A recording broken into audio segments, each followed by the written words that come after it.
po, ako po si Dr. Maristela, ang attending physician nito ngayong araw. Maaari po bang malaman yung pangalan nyo at po yung nickname nyo? Pangalan ko po ay Matthew Lansdato. Ang nickname ko po ay Matt na lang po. Okay. Thank you, Matt. Ngayon, ang gagawin natin, pupunin natin yung medical history nyo at para malaman natin kung ano ba yung condition nyo ngayon. Gusto ko lang din pong ipaalala na lahat ng pag-uusapan po natin dito ay confidential. Okay po, klaro po. Okay, thank you.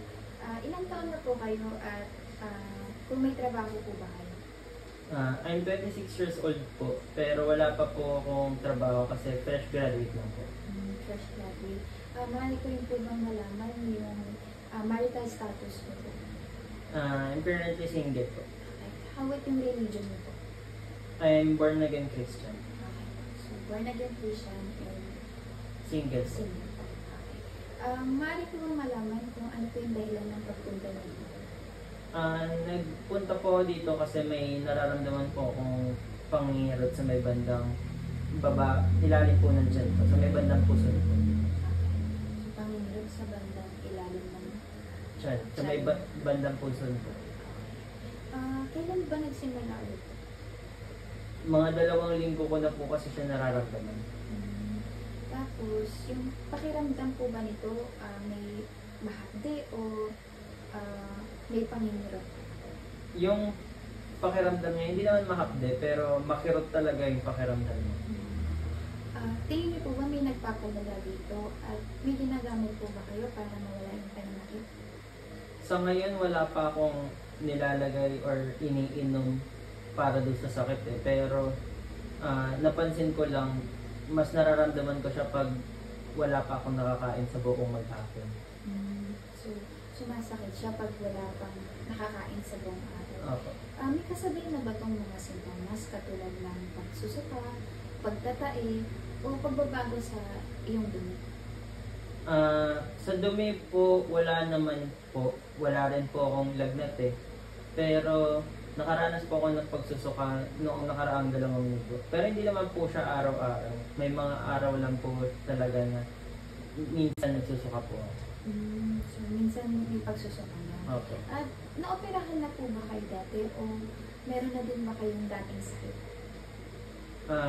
Hindi pa po ako na-operahan dati. Pero noon po, na-diagnose po akong may gastritis. So, na-diagnose na po kayo ng gastritis.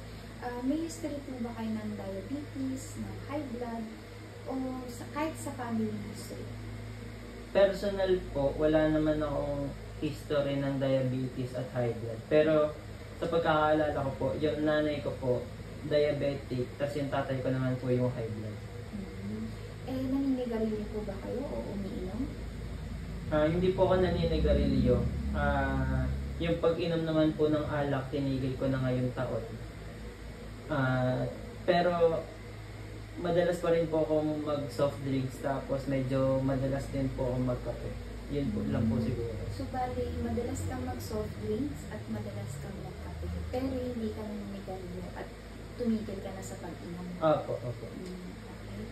Bukod sa pananakit ng tiyan at pagsusuka, may nararamdaman ka ba halimbawa sa pagbaba ng timbang mo? Napansin ko po ang pagbaba ng timbang, medyo po, mga 5 kilo na din po yung binababa ng timbang ko.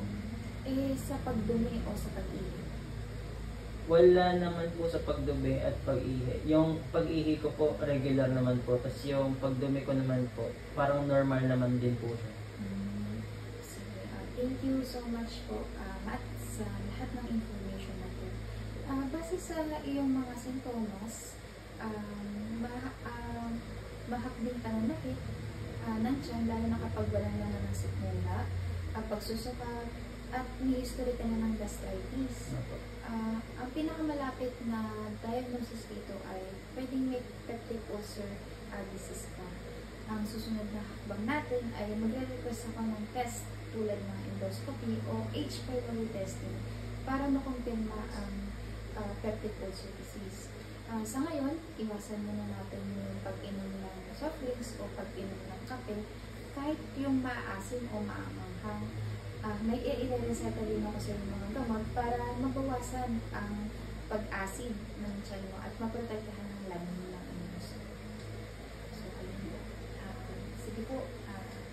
Sige Yun po, lang po. hintayin ko na lang po yung reseta, pati yung mga procedure po na gagawin. Salamat din po sa pag-check up sa akin.